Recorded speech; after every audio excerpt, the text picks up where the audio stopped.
मित्रों नमस्कार, मैं हूं प्रदीप कुमार। आप देख रहे हैं पॉलिटिकल आइडिया। पॉलिटिकल आइडिया के आज के इस अंक में आप सभी दर्शकों का बहुत बहुत स्वागत है। दोस्तों, आज हम एक ऐसी लोकसभा सीट के बारे में और एक ऐसे सांसद के बारे में जानने का प्रयास करेंगे दोस्तों, जहां पर इस चुनाव के दौरान, जिसका परिणाम 4 मई को निकल कर आया है,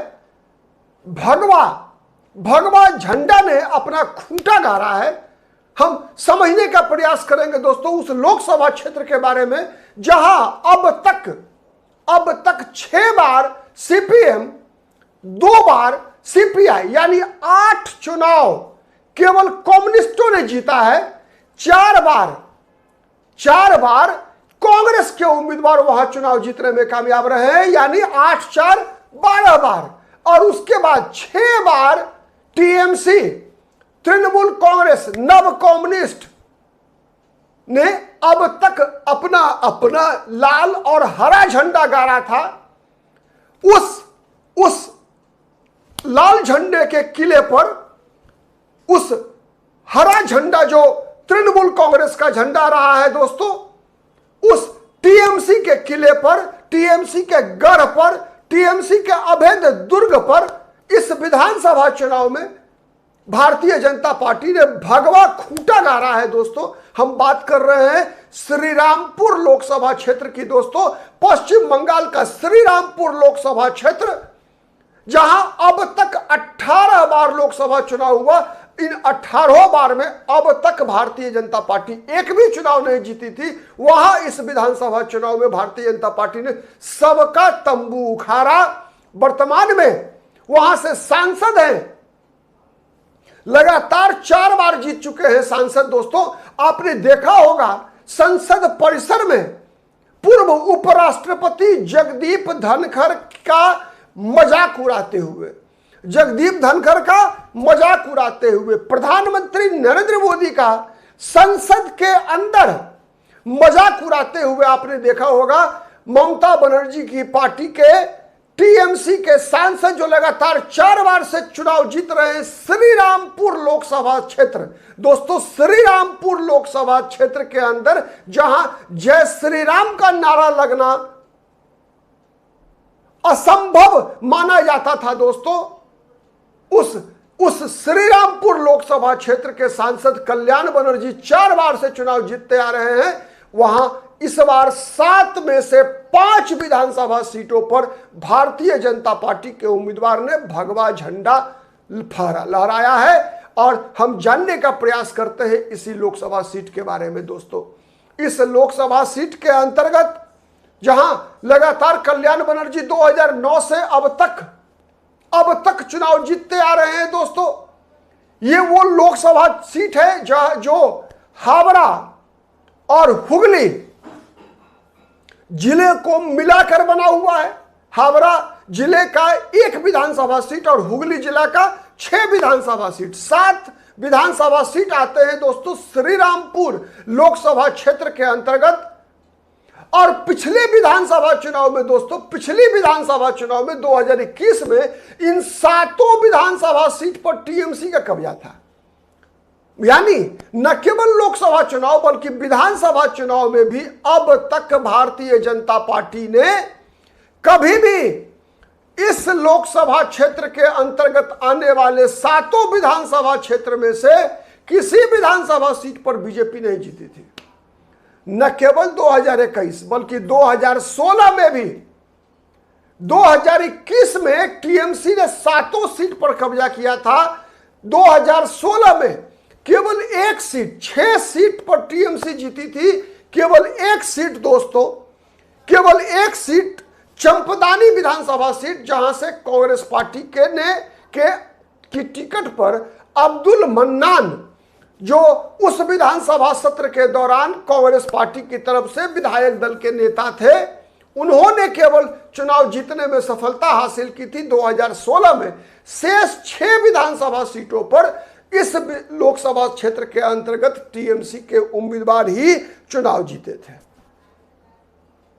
दोस्तों, इस बार भी इतना मुश्किल ये इलाका है भारतीय जनता पार्टी के लिए। आपको पता है कि पिछली बार भी पश्चिम बंगाल में ये जो इलाका है जिसे प्रेसिडेंसी इलाका कहा जाता है, कोलकाता, हावड़ा और हुगली का, यहां पिछली विधानसभा चुनाव में भी दोस्तों कोलकाता की 11 विधानसभा सीटों में से भारतीय जनता पार्टी एक भी विधानसभा सीट जीतने में कामयाब नहीं रही थी। हावड़ा की 16 विधानसभा सीटों में से एक भी विधानसभा सीट बीजेपी को नहीं मिली थी। केवल हुगली जिले में बीजेपी को 4 विधानसभा सीटों पर सफलता मिली थी। आप अनुमान लगा लीजिए कि ये 3 जिले बीजेपी के लिए कितने मुश्किल जिले माने जाते थे दोस्तों, और वहां भारतीय जनता पार्टी का 5-2 से श्रीरामपुर में चुनाव जीतना, कमल खिलाना एक बड़ी उपलब्धि रही दोस्तों। भारतीय जनता पार्टी के जो 5 उम्मीदवार चुनाव जीतने में कामयाब रहे, उसमें जगत वल्लभपुर विधानसभा सीट, वहां से अनुपम घोष चुनाव जीतने में कामयाब रहे। दीपांजन चक्रवर्ती उत्तरपारा विधानसभा सीट से चुनाव जीतने में कामयाब रहे। भास्कर भट्टाचार्य श्रीरामपुर विधानसभा सीट से चुनाव जीतने में सफल रहे। चंपदानी वही विधानसभा सीट दोस्तों जहां अब्दुल मन्नान 2016 में कांग्रेस पार्टी के मुस्लिम चेहरा, पश्चिम बंगाल की राजनीति में आप कह सकते हैं कि अंतिम मुस्लिम चेहरा, जो बड़ा चेहरा था अब्दुल मन्नान, जो विधायक दल के नेता थे, ठीक है, विपक्ष के नेता थे, उस चंपदानी विधानसभा सीट से भारतीय जनता पार्टी की टिकट पर दिलीप सिंह चुनाव जीतने में कामयाब रहे थे। जांगीपारा विधानसभा सीट से प्रसन्नजीत बाग। तो ये 5 विधानसभा सीट बीजेपी ने छीना टीएमसी से, और जिन 2 विधानसभा सीटों पर टीएमसी ने अपना कब्जा बरकरार रखा, उसमें एक है स्वाति खांडोकर चांदीतला विधानसभा सीट से, और दूसरा तापस मैती जो कि डोमजूड़ विधानसभा सीट से अपनी सीट, अपनी इज्जत, ममता बनर्जी की इज्जत और कल्याण बनर्जी की लाज बचाने में कामयाब रहे। टीएमसी के 2 उम्मीदवार डोमजूड़ और चांदीतला विधानसभा सीट से, शेष 5 विधानसभा सीट से चुनाव जीतने में बीजेपी कामयाब रही। तो ये कल्याण बनर्जी, जिसे ममता बनर्जी का लोक संसद में आप कह सकते हैं कि सुदीप बंदोपाध्याय के बाद जो दूसरा दौर शुरू हुआ है दोस्तों, सौगत राय, सुदीप बंदोपाध्याय के बाद जो दूसरी पीढ़ी टीएमसी की, जो संसद में अभिषेक बनर्जी के साथ कंधे से कंधा मिलाकर ममता बनर्जी की रणनीति को अमली जामा पहनाने वाला प्रमुख चेहरा है कल्याण बनर्जी। न केवल संसद में बल्कि अदालत में भी। आपको याद होगा दोस्तों, अभी सुप्रीम कोर्ट में एसआईआर के खिलाफ जितने मुकदमे दायर हुए टीएमसी की तरफ से, अधिकतर मुकदमों में पैरवी करने के लिए कल्याण बनर्जी सुप्रीम कोर्ट में मौजूद थे, एक वकील के गाउन में। यानी ममता बनर्जी के टीम में, कोर टीम में कल्याण बनर्जी एक बड़ा चेहरा है दोस्तों।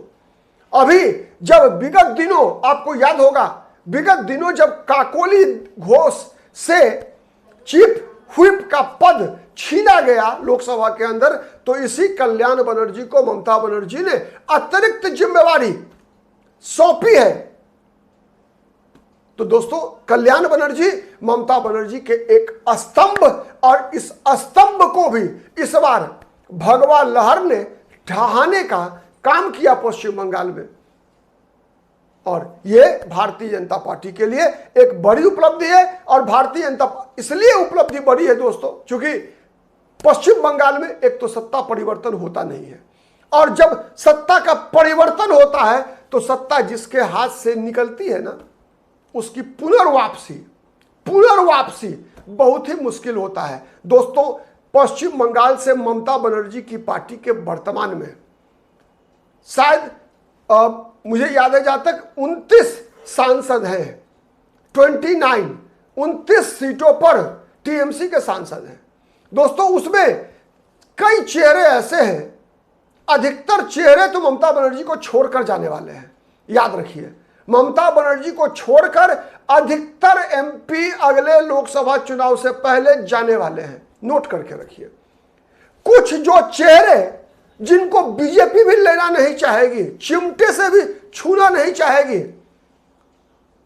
जिनका सीआर बीजेपी के लिए इतना बुरा है, उन चेहरों में कल्याण बनर्जी मुझे लगता है अभिषेक बनर्जी के बाद दूसरे नंबर पे आएंगे। आप कितने सहमत हैं कमेंट करके बताइएगा। आज का हमारा वीडियो यदि पसंद आता है तो प्लीज लाइक कीजिए, शेयर कीजिए, जिससे कि अधिक से अधिक लोगों तक हमारी बातें पहुंचे। अब तक यदि पॉलिटिकल आइडिया को सब्सक्राइब नहीं किया है तो प्लीज सब्सक्राइब कीजिए। नमस्कार।